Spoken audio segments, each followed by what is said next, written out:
ನಮಸ್ಕಾರ ಎಲ್ಲರಿಗೂ, welcome to day 13 of our summer camp. ಇವತ್ತು Thursday first hour drama class ಇತ್ತು. ನಮ್ಮ ಗುರುಪ್ರಸಾದ್ ಸರ್ ಅವರು ಕಂಪ್ಲೀಟ್ ಡ್ರಾಮಾ ಮುಗಿಸಿ ಎಲ್ಲರಿಗೂ ಪ್ರಾಕ್ಟೀಸ್ ಮಾಡಿಸೋ ಅಷ್ಟರಲ್ಲೇ 1 ಗಂಟೆ ಆಗಿತ್ತು. ಇನ್ನೇನು ಪರ್ಫಾರ್ಮಿಂಗ್ ಡೇ ಹತ್ರ ಬರ್ತಿದೆಯಲ್ಲ ಅಂತ ಸ್ವಲ್ಪ ಜಾಸ್ತಿ ಹೊತ್ತು ತೊಗೊಂಡು ಪ್ರಾಕ್ಟೀಸ್ ಮಾಡಿಸ್ತೀನಿ ಅಂತ ಹೇಳಿದರು. ಹಾಗೆ ಮಾಡಿಸಿದ್ವಿ. ಇವತ್ತು ಡ್ರಾಮಾ ಕ್ಲಾಸ್ ಮುಗಿಯೋ ಅಷ್ಟರಲ್ಲೇ 1 ಗಂಟೆ ಆಗಿರೋದ್ರಿಂದ ಲಂಚು ಸ್ನ್ಯಾಕ್ಸು ಒಟ್ಟಿಗೆ ತಿನ್ಕೊಳ್ಳಿ ಅಂತ ಹೇಳಿ ಬ್ರೇಕ್ ಕೊಟ್ಟೆ. ತಿಂದ ಮೇಲೆ ಫುಲ್ಲು ಗೇಮ್ಸ್ ಆಡ್ಸೋಣ ಇವತ್ತು ಅಂತ super minute games ಆಡಿಸಿದೆ.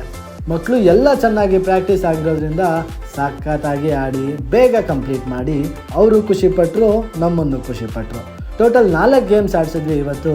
First nut building, second catch the ball in the cup, third cup building and shifting the ball from the top of the cup to the bottom, fourth separating the colour papers and put in the different cups. ಮಕ್ಕಳು ಎಲ್ಲರೂ ಚೆನ್ನಾಗಿ ಆಡಿ full ಖುಷಿಪಟ್ಟರು. ಇವತ್ತು ನಾವು ಮಾಡಿದ್ದೆಲ್ಲ ಇಷ್ಟೇ. ಮತ್ತೆ ನಾಳೆ ಸಿಗ್ತೀನಿ. Signing off Naveen from AJ the school of dance, music and art.